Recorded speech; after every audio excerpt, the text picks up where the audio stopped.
Hi, this is Dale Kruger, and today I want to talk a little bit about the hobby of collecting GOETZ medals.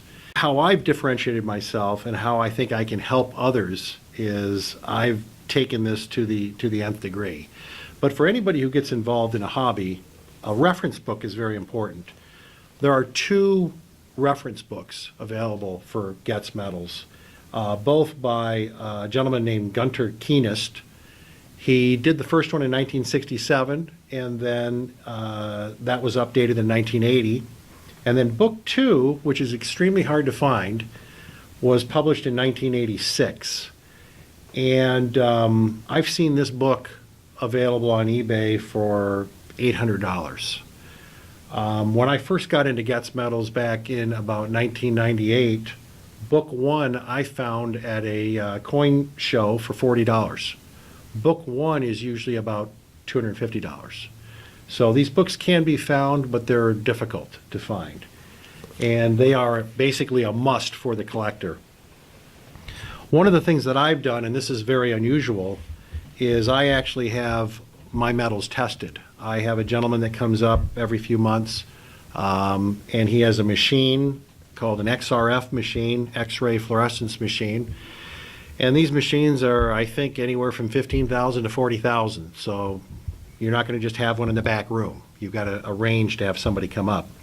And it's fascinating.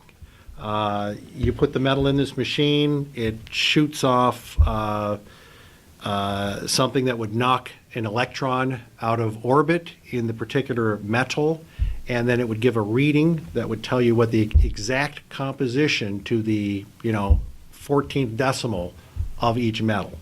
And it's very fascinating to me. This isn't going to be something everybody's going to want to do, but to look at two examples of the same metal and then determine is there a possibility that a particular metal might be a counterfeit, for example, if you have questions about it. This is one of the tools that you can use to determine, to make sure that that composition matches up. And one of the other things that I do that I love doing, and it's an integral part of the hobby, is I keep very detailed records of every metal that I purchase.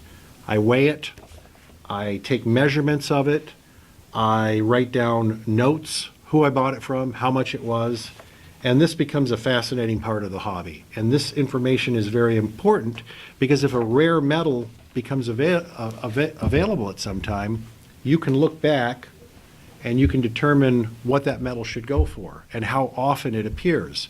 And so in addition to each metal that I've bought, I also keep track of each metal as it appears at every auction, whether I buy it or not, and keep detailed records of the pricing. And these are the things that I think give me an advantage. If a metal comes up and it has not been seen for 20 years, I know it's extremely rare and I can bid accordingly, because that's how I buy most of my metals, is from an auction. I have access to most of the auctions in Europe, and I think that's a lot better than just buying from eBay. Although every once in a while you can get a good bargain on eBay if you know what you're looking for. Another thing I wanted to mention, this is an auction. We call this the mother of all GOETZ auctions. This happened in 2006. It was an industrialist from Germany. He auctioned off his collection, and he had literally thousands of GOETZ medals. And of course there was some debate whether this was the proper way to auction off your collection, to dump it on the market all at once. It does create a lot of excitement. It does bring in a lot of potential bidders. But on the other hand, how much can the market absorb at one time? And these are the things that I think I can help advise somebody on as they make the decision from a financial standpoint. And as I mentioned before, the financial standpoint is important, but the collecting aspect of it is extremely important too. So as a collector, a lot of choices. A lot of it's going to depend on your personal preferences, whether you're looking for profit, whether you're looking at this as an investment, whether you want to develop the collector side of it, which aspect, cast metals, struck metals, are you most interested in? And there's a lot of different subsets too. I picked this up a short time ago, and this is an ashtray that somebody made with a GOETZ metal. And this GOETZ metal is actually a Lusitania medal, and we call it a GOETZ medal, but it was not made by GOETZ. This is one of his most famous medals. He made this after the Lusitania was sunk by a German U-boat in May of 1915. But unfortunately, when he read the newspaper headline, there was a mistake, and he put the date May 5th instead of May 7th. And because he did that, the British in particular, who were of course horrified because I think about 1,400 women and children died because of that ship sinking, the British saw the date May 5th and thought, well, he must have known about this ahead of time. And so they made 500,000 copies of the Lusitania medal. This is one of the copies. And they made it as a propaganda piece. And most people don't know this because people nowadays don't seem to be interested in history. But the U.S. was primarily dragged into World War I because of the Lusitania and the 223 Americans that were killed as a result of that, because of this propaganda piece. And there's a lot of conspiracy theories that maybe Winston Churchill allowed the Lusitania to be sunk on purpose to drag the U.S. into World War I. There's a lot of mysteries. In fact, there is a potential movie that is being worked on. There's a book out called The Lusitania Conspiracy, and it talks about some of the strange occurrences. Why did the Lusitania sink in, I think it was 12 minutes, whereas the Titanic, which was, I think, 9 feet longer than the Lusitania, sank in 2.5 hours.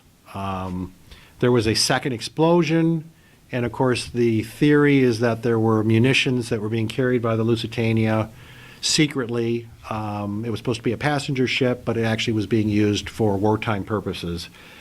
And the site that the Lusitania sank was used for target practice by the British in 1940, and of course the conspiracists believe that that was used as a way to cover up what really happened. So a lot of different sidelines that come about from different aspects.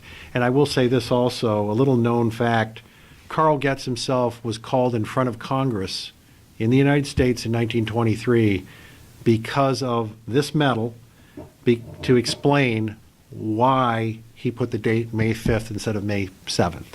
And of course he said it was just a mistake. So a huge historical occurrence, virtually unknown in the modern day world, but very interesting to somebody who would look into these aspects of the hobby and the KARL GOETZ story.